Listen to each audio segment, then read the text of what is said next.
일종의 오답노트 같은 거네요. 지난 대선 때 좀 지지를 덜 받았던 데를 좀 집중 공략한다. 국민의힘 같은 경우는 보수 결집부터 해야 되는 상황이었는데 마지막까지 그거에 좀 애를 쓰시느라 좀 시간을 그렇습니다. 보냈던 것 이제 같아요. 김문수 예. 후보 같은 경우는 당내 경선 8명 그러니까 경선 과정도 치열했고 그 경선에 이 경선이라는 것은 경선 치르고 나면 부모 자식 간에도 이게 원수가 되고 돌아오지 않는 강을 네. 걷는다 그러잖아요. 예. 그래서 보통 민주당이든 국민의힘이든 이 당내 경선이라는 것은 대선 일자보다 보통 3, 4개월 전에 이렇게 해놓거든. 그건 상대 후보 그 진영이라든지 이런 그러니까 후유증을 수습하면서 이렇게 원팀을 만드는 거예요. 네. 그러니까 이 국민의힘 김문수 후보 같은 경우는 당내 경선 어떤 후보 진영과의 원팀도 제대로 처음에 시작할 때는 되지를 않았었어요. 거기다 마지막 한덕수 또 대행하고의 단일화 과정에 그 볼상사나운 모습은 전통적인 지지 기반인 특히 TK, PK 지역에 우리 많은 지지층에게 아픔과 상처를 줬죠. 특히 TK, PK 지역에 현역 의원들이 많지 않습니까? 네. 이 현역 의원들이 김문수 후보보다는 한덕수 후보로의 단일화를 많이 갈구했던 그런 부분도 있습니다. 그러다 보니까 이제 좀 시작 자체가 강력한 지지 기반에서의 그런 바람 속에서 시작되지를 못했기 때문에 그걸 하나로 원팀으로 만들면서 전통적인 지지 기반을 만드는데 한 일주일 전에 이제 그 결속이 거의 마무리가 됐어요. 네. 그걸 가지고 이제 수도권으로 북진시킨 그런 상황이 있는데 그런 측면에서 이제 시간이 지나면 지날수록 김문수의 그동안 삶의 궤적, 이 자신이 정말 좀 순수하고 또 청렴하고 청빈하게 살아온 그런 여러 가지 모습들이 좋은 내용으로 이렇게 유권자들에게 파고드니까 예. 그게 대로 수도권에 이렇게 유권자들까지도 거꾸로 이렇게 위로 홍보가 됐어요. 그래서 이제 후보도 상당히 고무적인 입장을 이제 가지고 있는데 최종적인 부분은 아무래도 이제 수도권 유권자 같은 경우는 대단히 합리적입니다. 선거를 불과 며칠 앞두고도 이제 짐 로저스 같은 경우는 이게 이제 지금 이재명 후보를 지지했냐 안 했냐 뭐 공방이 한창인. 그런 이제 지지 사실상 조작에 가까운 이런 허위사실 그런 공표 부분에 대한 해당이 될 수도 있는 그런 내용을 가지고 마지막 그게 이제 이 수도권 유권자들 혼동 부분이거든요. 그 지지 선언이 실제로는 없었다라는 부분에 그렇죠. 좀 그러니까 흔들릴 수 있어요. 자제분이나 또 이제 저기 유시민 작가의 그런 예. 실책 이런 부분을 갖다 좀 이제 물타기 위한 어떤 하나의 수단이 있는데 이런 부분에 대해서 이제 좀 평가가 냉철하게 이루어지고 있더라고요. 그러니까 저는 일정 부분 그 수도권 유권자들의 표의 항방도 상당 부분 기대를 하고 있는 거죠. 예. 세 분 다 지금 뭐 수도권에서 지역구를 갖고 계셨던 전현직 의원이시니까 조홍천 의원 생각은 좀 어떠신가요? 지금 말씀하신 거는 뭐 마지막에 약간 수도권 유권자의 마음을 움직일 만한 이슈들이 좀 있었다 이런 말씀인 것 같은데. 애초부터 기울어진 운동장이었죠. 거기다가 뭐 방금 김성태 의원님께서 말씀하셨지만은 어쨌든 김문수가 후보로 되는 과정 자체가 네. 뭐 정말 그 당 내부에서 보여줘서는 안 되는 그런 오만 가지 그 안에서의 당내 분란 같은 게 다 노출이 됐었고, 외부 세력까지 한덕수라는 뭐 또 그분을 또 옹립하려고 했던 그런 초정당적인 시도도 있었고 해서 굉장히 미미했죠. 예. 근데 저는 뭐 거듭 말씀을 드립니다만, 어쨌든 이번 대선이 왜 이렇게 조기에 치러지게 됐느냐, 그건 바로 국민의힘이 자당이 배출한 대통령의 말도 안 되는 얼토당토하는 그런 비상계엄으로 인해 가지고 탄핵이 되고 파면이 돼서 헌법에 따라 가지고 2개월 내에 지금 치러지는 선거 아닙니까? 그러면 그 원인 제공에 대해서 뭐라도 명확하게 선을 긋고, 또 윤석열 전 대통령에 대해서도 후보 자신이 어떻게 생각하는지 명확하게, 정말 이렇게도 못하고 저렇게도 못하는 그 수많은 국민들한테 명분을 줘야 되는데 끝까지 그걸 안 했다. 김용태 비대위원장이 하는 것만으로는 부족하고 그러면 후보 본인이 해야 김용태 되는데. 비대위원장이 후보가 아니잖아요. 그 양반 뭐 조금 있으면은 비대위원장 물러날 건데 예. 당장 그래요? 그렇습니까? 아니 저 누구야 권영세 네. 비대위원장 임기까지 만이래요. 그래서 몇 달 안 남았대요. 그리고 뭐 당장 윤상현 의원이 태클 들어오잖아요. 네. 그러니까 저래 가지고 어떻게 표를 달라고 하겠느냐. 내가 보기에는 무능한 데다가 뭐 반성도 안 하고 솔직하지도 않는 그런 세력이고, 또 국민의힘은 자꾸 내란 세력 내란의 밤 이래 얘기하는데 헌법재판소 결정문에도 있습니다. 이해는 간다. 윤석열 대통령이 왜 그런 얼토당토하는 일을 했는지. 국회 책임도 있다고 했죠. 예. 뭐 그냥 뭐 다 밀어붙이니까 이거 도저히 이거 방법이 없다. 이해는 된다. 그렇지만은 대통령이 돼가지고 그래 하는 거 아니다. 그래도 야당하고 대화하고 국민한테 설명하고 그래 갔어야 되는 거 아니냐. 그게 당신 잘못이 훨씬 더 크다는 거예요. 그러니까 그 입법 독재를 지금 몇 년간 지금 계속하고 있지 않습니까? 이재명 대표 된 이후로는 계속하고 있는 거예요. 그러니까 원인을 제공했거든. 근데 그거는 싹 제외하고 12월 3일 이후만 얘기한다 이겁니다. 지금 국민들이 불안해하는 이유가 뭡니까? 입법 독재로 현직 대통령을 그렇게 압박을 해가지고 결국은 그 비상수단이라고 생각하기 저런 말도 안 되는 멍텅구리 같은 짓을 하게 네. 압박을 했는데 네. 이제 대통령이 돼서 거부권까지도 없어지면 거기다가 사법부를 겁박하는 걸 넘어서 사법부와 내통까지 하게 되면 입법, 행정, 사법 이 3권을 한 손에 쥐게 되는 그 반지의 제왕의 사우론이 절대 반지를 끼게 되면 어떻게 됩니까? 그러니까 지금 사우론이 절대 반지를 끼는 날이 될까 말까 지금 그게 두려워가지고 그나마 12월 3일에 대해서 좀 확실하게 해라. 예. 라고 했는데 그거 끝까지 안 했잖아요.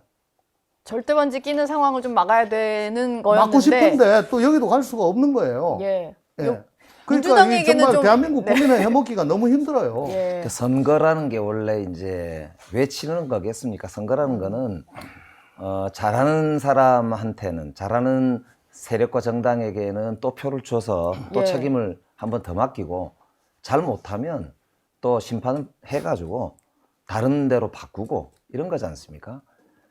그래서 사실은 정정당당 김문수라고 하시는데 그러니까 정정당당 하려면 윤석열 대통령이 과연 잘했는지, 그래서 이번 대통령 선거가 비상계엄으로 치러진 건데 비상계엄이 정당한 것인지 네. 이런 것에 대한 정정당당한 입장을 정확하게 밝히고 국민들한테 심판을 받는 것이 우리 민주공화국의 선거의 원리에 부합하잖아요. 네. 근데 김문수 후보는 거기에 대해서 지금 전혀 제대로 입장을 이야기를 안 하고 있지 않습니까? 김용태 비대위원장이 계엄에 대해서는 좀 여러 차례 사과는 하시긴 하던데. 계엄에 대해서 사과를 했지만 그 비상계엄으로 인해서 발생한 이 탄핵 그리고 탄핵으로 치러지는 이번 선거의 의미에 대해서 정확하게 대국민 사과를 하고 그리고 탄핵이 국민들 입장에서 볼 때 당연한 것이었다라고 네. 하는 이 헌법재판소의 예. 판결을 포함한 우리 국민들의 상식에 전혀 부합하지 않는 지금 입장을 취하고 계시거든요. 그렇기 때문에 국민의힘 내에서조차 이 문제가 해결이 안 된단 말입니다. 네. 가장 기본적인 것도 해결을 안 해놓으시고 남 탓을 계속 하고 계신데 이렇게 네거티브로만 선거를 치른다고 해서 우리 국민들께서 그렇게 동의를 해 주실 것이라고 저는 보지 않고요. 네. 이번 선거를 보면 키워드가 국민의힘은 네거티브 그리고 단일화 그리고는 윤석열 이 세 가지인 것 같아요. 그러니까 이게 저는 참 답답한 게 어쨌든 우리 국민들 보시기에도 정말 정정당당한 모습을 저는 좀 보시고 싶지 않을까 네. 이제 그렇게 생각합니다. 저는 근데 민주당 분들 만나면 늘 궁금해서 여쭤보는 게 지금 조홍천 의원이 하신 말씀도 있고 일반 이제 민주당을 지지하지 않는 국민들 입장에서는 민주당이 엄청난 권력을 다 가지고 가게 됐을 때 벌어질 일에 대해서 우려를 하긴 하거든요. 근데 말로는 좀 그런 일 없다, 나 정치 보복 안 한다라고 하시지만 어제 이재명 후보가 이제 언뜻 말씀하셨던 대법원과 내가 소통을 해보니까 원래 저런 결론이 아니었다라는 말들이라든지 아니면 대선 직후에 또 그 관련해서 이재명 후보와 관련된 법들 내놓으신 거 처리하는 본회의를 또 열겠다라고 하시는 거 이런 게 다 말과 행동이 조금 안 맞아 보여서 우려가 불식되지가 않아요. 이건 좀 어떻게 설명을 해주실 수 있을까요? 그러니까 이제 국민들께서 그런 우려가 있을 수도 있다고 생각합니다. 그러나 예. 이것은 분명히 국민의 선택에 의해서 투표에 의해서 이제 나타나는 결과들이지 않습니까?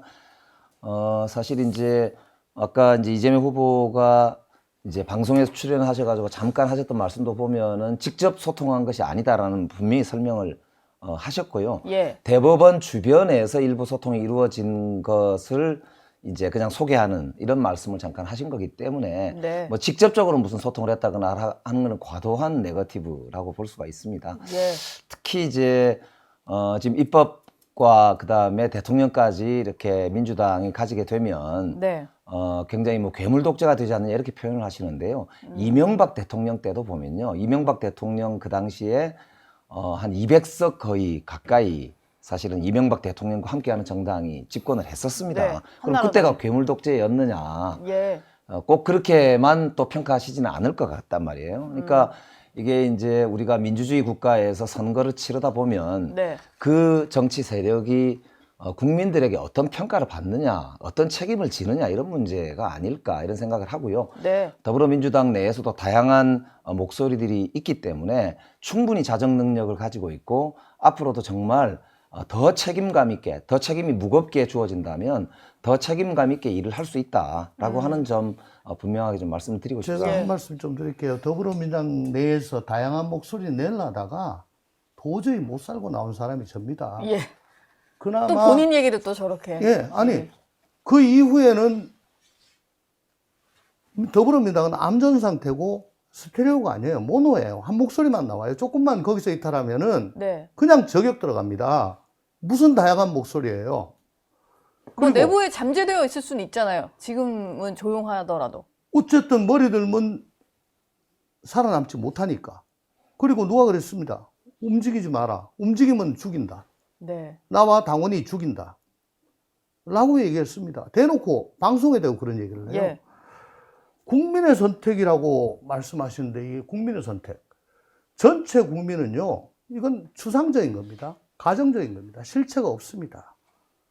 이걸로 몰고 가는 게 독재자들이 하는 얘기입니다. 아까 이명박 때 얘기했는데요. 그때는 21대 이전의 국회는 20대도 조금 문제가 있었지만 상호관용과 제도적 자잘한 게 있어가지고 여야가 서로 소통하고 절충하고 합의점을 만들어내는 그 과정이 있었어요. 예. 근데 이재명 대표가 지금 후보가 대표된 이후엔 그게 이제 없어졌습니다. 그냥 일방 독주예요. 일방 독주. 네. 그거 얘기하면 수박 얘기 나오고. 근데 얘기 좀 합시다. 아니, 얘기 좀 해요. 듣고 한번 또 다시. 예. 근데 예. 그게 없어진 상태에서 단순히 숫자로만 하다 보니까 보세요. 지금 법사위원장까지 다 가지고 가니까는 법사위원장, 국회의장, 의장. 대통령 이 하이웨이가 지금 뻥 뚫리는 거예요. 네. 그러니까 무서운 거죠. 국민의 선택이다. 로베스피에르가 예. 프랑스 대혁명 때 국민의 일반 의지를 대표한다, 자기가. 라고 하면서 공포 정치를 냈고, 문화 대혁명 때도 인민의 명의로 비판자를 숙청했습니다. 국민의 선택이라는 게 이게 바로 독재자들이 항상 하는 얘기입니다. 무서운 얘기예요. 예. 김영배 의원님 말씀 좀 들어봐야 될 것 이제 같아요. 예를 예. 들면 이명박 대통령 때 거의 200석 가까이 이제 집권 여당 측이 네. 이제 차지를 하고 있었지 않습니까? 그때 사실은 미디어 악법 등 이제 통과시킨다고 그래가지고 굉장히 사실은 국회에서 이제 논란도 많았고 농성도 심했던 것 같고요. 예. 그 다음에 뭐 백남기 농민과 관련된 여러 가지 시위를 포함해서 제 기억이 정확한지는 모르겠지만 하여튼 여러 가지 광우병 뭐 거리 이래 가지고 집회가 이제 많았죠. 예, 네. 굉장히 이제 그런 일도 많았지 않습니까? 그러니까 이게 이제 아까 말씀하신 대로 그 전에 뭐 국회에는 그렇게 이제 아름다운 협치가 있었는데 갑자기 최근에 무슨 국회가 이렇게 협치가 전혀 안 되는 이런 상황이다라고 말씀하시는 건 맞지는 않은 것 같고 오히려 대한민국은 대통령 중심제잖아요. 저도 네. 청와대 근무를 해봤습니다만 늘 사실 협치는 어려운 것 같아요. 네. 노무현 대통령 때도 그랬고 그 이후로도 그런데 야, 예. 진짜 참. 지금 윤석열 대통령의 독주 독선 사실은 거의 독재에 가까운 이런 일들이 결국에는 비상계엄으로까지 이제 발전을 해서 오늘 이 사태가 온 것인데 그거를 일방적으로 야당의 책임이다라고 이야기를 하시는 건 저는 맞지는 않다. 그러니까 이제 뭐 일방의 뭐 책임이라기보단 쌍방의 책임이 좀 있다. 네. 그러니까 같이 책임을 져야 되는 거예요. 예. 그러면 쌍방의 책임, 정치는 분명히 쌍방의 책임이에요. 그러니까 이제 작년 12월 3일 윤석열의 그냥 13 비상계엄은 분명히 오판이고 잘못이었어요. 네. 그렇게 통치 국가를 운영하라고 국민들이 절대 대통령 권력을 부여한 건 아니거든요. 그렇죠. 그러면은 그때 탄핵 정국에서도 우리가 눈여겨볼 부분은 윤석열 전 대통령이 헌재에서 파면 절차를 밟고 가는데 가장 정치적으로 큰 수혜자가 돼야 될 사람은 이재명 당시 민주당 대표였어요. 예. 대략 국민들은 그때 이재명 후보의 지지율을 30% 중반대 내지는 20%대까지 떨어뜨렸어요. 네. 그렇게 해서 쉽게 말하면 윤석열과 이재명은 심판과 청산의 대상으로 국민들이 마음을 가지고 있었던 겁니다. 근데 이제 이 완전히 심판과 청산이 이루어지는 유일할 수 있는 길은 이제 윤석열 전 대통령은 헌재에서 파면 결정을 통해서 심판이 돼버렸어요. 한 사람 청산은 이제 국회에서도 이건 청산도 못 시키고 청산시키자 시킬 방법이 없어요. 유일하게 국민들의 표로 청산을 시킬 수 있는 겁니다.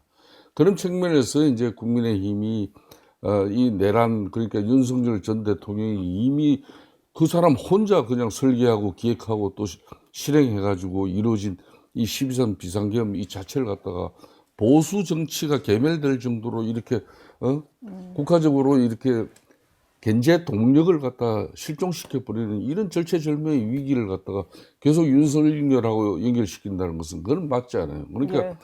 윤석열은 윤석열대로 이미 국민들이 또 헌재가 파면 결정을 한 만큼 이번 이제 조기 대선에서는 이제 국민들은 이재명은 설계자고 우리는 이제 저지자가 될 수밖에 없는 그런 상황이에요. 그러니까 표 하나하나가 이제 사법부를 살릴 수도 있고 또 사법부를 갖다가 무너뜨릴 수도 있는 그런 절체절명의 상황입니다. 그래서 이대로 두면은 대한민국은 지금 현재 어떻게 보면 이제 앞으로는 범죄자들도 판치는 세상이 될 수밖에 없는 거예요. 그러니까 법은 권력을 지키는 도구가 아니라 모든 국민을 평등하게 보호하는 그런 최후의 보루가 돼야 된다는 게 그게 법인데 예. 지금 현재 입법 권력이 절대적인 권력이 되니까 지난번 대법원에서 최종적으로 유죄 취지의 파기환송을 내려보니까 바로 대법원장 그냥 청문회 개최하고 탄핵하겠다 그러고 그게 동조한 그러니까 대법관들마저도 그냥 탄핵하겠다 그러니까 어떻게 됩니까? 법원이 자빠지잖아요. 예? 대법원은 국민들의 알 거리를 이번 조기 대선 전에 예. 자기들의 소명과 책임을 다하겠다고 그런 파기환송 결정을 내린 건데 네. 대략 고등법원은 뭡니까? 6월 18일 날 이 조기 대선 이후에 그 결정을 가져가겠다. 이미 사법부가 민주당 이재명 후보의 절대 권력에 굴복한 겁니다. 이런 상황을 두고도 이번 조기 대선에서 계속 윤석열 언제까지 그냥 민주당 입장에서는 고아 먹어야 속이 편하겠습니까? 이게 아니, 일종의 잠깐만요. 정리가 안 저 얘기 됐다는 좀 할게요. 이게 일종의 아까 적반하장이거든요. 아니, 김영배 의원님이 뭐 지금 여야 협치가 그런 대로 잘 되고 있고 뭐 내가 뭐 너무 과장해서 얘기한다. 국회 지금 정상이다라고 얘기하셨는데 그러면 제가 망상에 빠져가지고 아니, 정상이라기보다는 정상이라고 이제 얘기 MB 말씀드린 게 때도 아니죠. 민주당을 문제가 나온 있었다. 예. 나온 거고요. 혼란은 다 비슷했다는 아니 거지. 아닙니다. 그건 이런 거 오해. 본 적이 없습니다. 전례 없는 혼란인가요? 국민들이 네. 몇 년 동안 보고 계셨습니다. 그건 평가해 주실 거고요. 예. 정말 저 에르도안의 튀르키 에르도안 대통령이라고 있죠. 예. 그 양반이 또 자꾸 입마다 얘기한 게 국민입니다. 나중에 말도 안 되는 독재를 하면서 뭐라 하는지 아십니까?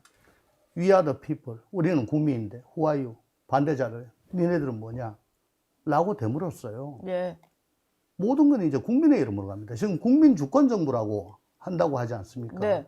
이제 법 위에 국민이 있고 이건 국민의 뜻이다. 이제 모든 걸 국민은 몰아가요. 전제주의 국가들이 다 그렇게 가는 아니, 겁니다. 윤석열 그래서 대통령이 아니, 그러신 거 아닌가요? 네. 윤석열 아니 대통령이 얘기 중이잖아요. 예. 아니 저 김영배 의원님 참 저 민주당에서 고생 많으십니다. 되게 고생 많으신데 저희 제가- 얘기를 네, 좀 마무리 듣고 예, 다른 이슈로 제가 넘어가도 원하는 될까요? 거는 네. 제가 두려워하는 거는 예. 절대 반지를 낀 사우로이다. 그 말씀 드립니다. 그러니까 제가 하나만 말씀드릴게요. 그러니까, 그게 좀 많이들 걱정이 되시니까 여러 번 반복이 되는 것 그런 같아요. 걱정은 알겠는데요. 네. 그럼에도 불구하고 결국은 이번에는 윤석열 대통령과 국민의힘이 잘못해서 청산 대상이 지금은 윤석열 대통령과 청산 비상계엄 됐는데. 그다음에 내란 아닙니까? 그걸 청산 청산해야 됐는데. 되거든요. 그러니까 청산이 됐잖아요. 그런 윤석열은 아니죠. 청산했잖아요. 아니, 그러니까. 됐어요. 아니, 네. 같이 잘못한 사람은 그러니까 그것을 보수 전체를 개면시키려고 그러니까 하는 이게 지나친 이제 욕심이라는 적반하장인 거죠. 왜냐하면 선거로 뽑힌 자, 대통령과 예. 그 정권에 대해서 청산하는 거는 다음 대통령 선거에서 그걸 심판함으로써 이제 청산이 완료가 예. 되는 것이고 새로운 시대를 여는 고생하십니다. 거잖아요. 예. 근데 누가 되든지 국민들이 원하는 거는 윤석열 전 대통령이 잘 못해서 이렇게 된 거잖아요. 그래서 그 전철을 밟지 않았으면 좋겠다. 이런 건 뭐 어느 쪽의 국민이든 같은 마음일 것 같습니다.